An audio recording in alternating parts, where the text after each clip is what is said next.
बिस्मिल्लाहिर्रहमानिर्रहीम। अस्सलाम वालेकुम viewers, welcome to AR's kitchen. आज हम बनाने जा रहे हैं सिंधी भे, तो वीडियो को एंड तक ज़रूर देखिएगा। अगर रेसिपी अच्छी लगे तो चैनल को सब्सक्राइब कीजिएगा, बेल आइकन के बटन को प्रेस कीजिएगा और वीडियो को लाइक कीजिएगा। चलिए जी, अब हम चलते हैं अपनी रेसिपी की तरफ। ये देखिए, ये बे जो है मार्केट से आपको आराम से मिल जाएंगे। इसको मैंने धो के अच्छी तरह साफ करके और फिर मैंने इसकी कटिंग करके इसको बॉईल कर लिया और ये मैंने आधा किलो लिए हैं। ये सीज़न है, आजकल बहुत आए हुए, ये सिंधी भे कहलाते हैं। तो आज हम इसकी रेसिपी बनाते हैं। अब सबसे पहले हमने पैन ले लेना है और उसके अंदर 3 से 4 टेबल स्पून के करीब आपने ऑयल ऐड कर लेना है। अब हम डालेंगे हाफ टेबल स्पून के करीब इसके अंदर अदरक और हाफ टेबल स्पून हम इसके अंदर लहसुन ऐड करेंगे। थोड़ा सा इसका कलर चेंज होने का वेट करेंगे और खुशबू आने का। हल्की सी इसकी स्मेल आने लग गई है और हल्का सा इसने कलर चेंज किया है। तो यहाँ पर मैंने ये 3 अदर टमाटर ले लिए हैं और इसको रफली सा पतला पतला सा थोड़ा सा मैंने काट लिया है। ये हम इसके अंदर ऐड कर लेंगे। ताज़े टमाटर हो तो ज़्यादा अच्छे लगेंगे, लेकिन अगर आपके पास पेस्ट है तो वो भी चल जाएगा। अब थोड़ा सा हम इसका नरम होने का वेट करेंगे, 5 मिनट इसको ढककर पकाएंगे। ये देखिए, हाफ कप के करीब मैंने दही लिया है और इसके अंदर मैंने 2 हरी मिर्चें और थोड़ा सा धनिया डाल के इसको बीट कर लिया है अच्छे तरीके से। धनिया और मिर्ची को मैंने कूट लिया था। अब डालेंगे हम इसके अंदर नमक और ये डालेंगे आप अपने टेस्ट के अकॉर्डिंग डालिएगा। मैं हाफ टेबल स्पून के करीब इसके अंदर ऐड कर रही हूँ और हाफ टेबल स्पून ही मैं इसके अंदर हल्दी ऐड कर रही हूँ। हाफ ही टेबल स्पून मैं इसके अंदर कुटी लाल मिर्च ऐड करूँगी। हाफ टेबल स्पून हम इसके अंदर चाट मसाला ऐड करेंगे।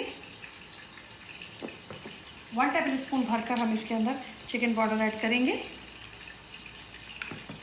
और हाफ टेबल स्पून हम इसके अंदर कश्मीरी लाल मिर्च ऐड करेंगे। मिक्स करेंगे इसको अच्छे तरीके से। ये देखिए, टमाटर हमारे नरम हो चुके हैं। ये देखिए, बिल्कुल माशाल्लाह से अच्छे खासे नरम हो गए हैं। अभी इसके इसके आके जो मैंने दही का बैटर बनाया था वो हम इसके अंदर ऐड कर देंगे। मिक्स करेंगे इसको अच्छे तरीके से और इसी के साथ जो हमने बे बॉईल करके रखे थे ये हम इसके अंदर ऐड कर देंगे और फिर 10 मिनट के लिए हम इसको कुक होने के लिए छोड़ेंगे। दही अपना पानी जो है वो ड्राई कर ले और ये थोड़ा सा ऑयल भी हमारा सेपरेट हो जाए। ये देखिए, हमारा ऑयल सेपरेट होने लग गया है। बीच बीच में से आप चम्मच चलाते रहिएगा ताकि आपका सालन नीचे ना लगे। आप इस स्टेज पे आके जब आपको लगे कि ऑयल साइड से सेपरेट होने लग गया है तो मैंने फिर ये 2 पतली पतली सी हरी मिर्चें लेके पतली पतली सी उसकी कटिंग कर ली है और 2 को मैंने लंबा ऐसे फिंगर की तरह कटिंग में ले लिया है। मिक्स करेंगे इसको अच्छे तरीके से और इसकी साथ साथ भुनाई करते रहेंगे, थोड़ा थोड़ा पानी डाल के 5 मिनट तक। ये देखिए, मुझे 5 मिनट हो गए इसकी भुनाई करते हुए और देखिए ऑयल बिल्कुल ऑलमोस्ट सेपरेट हो चुका है। इस स्टेज पे आके आपने अपना नमक मिर्ची चेक कर लेनी है और अब हम डालेंगे इसके अंदर 2 टेबल स्पून भरकर पिसा हुआ खोपरा।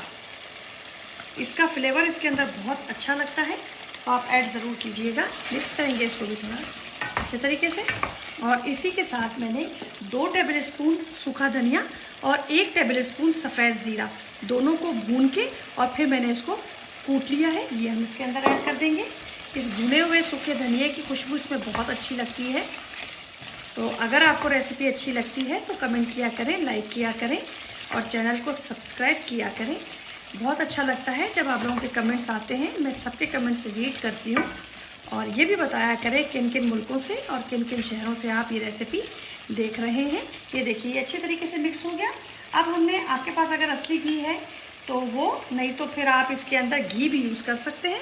1 टेबल स्पून भरकर मैं इसके अंदर देसी घी यूज़ कर रही हूँ। इसका फ्लेवर बहुत अच्छा लगता है इसके अंदर।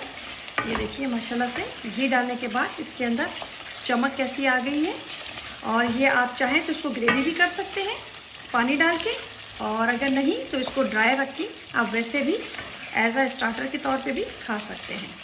बस अब ये इसकी भुनाई हो रही है। 2 मिनट में और इसकी भुनाई करूँगी थोड़ी सी।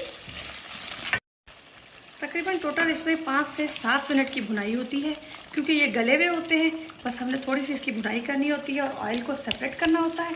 बस ये करने के बाद अब आपने इस पर गर्म मसाला डालना है, हाफ टेबल स्पून के करीब। ये मेरा होममेड गरम मसाला है और ये इसके ऊपर डालेंगे हम हरा धनिया। ये देखिए, बस अब मैं इसका फ्लेम करूँगी ऑफ और फिर अब मैं इसको डिश में निकाल के आपको इसका फाइनल लुक दिखाती हूँ।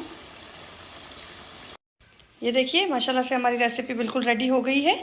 अब आप बनाइएगा और फिर कमेंट में मुझे बताइएगा कि रेसिपी आपको कैसी लगी। दुआओं में मुझे याद रखिएगा, अपना ख्याल रखिएगा। अल्लाह हाफिज़।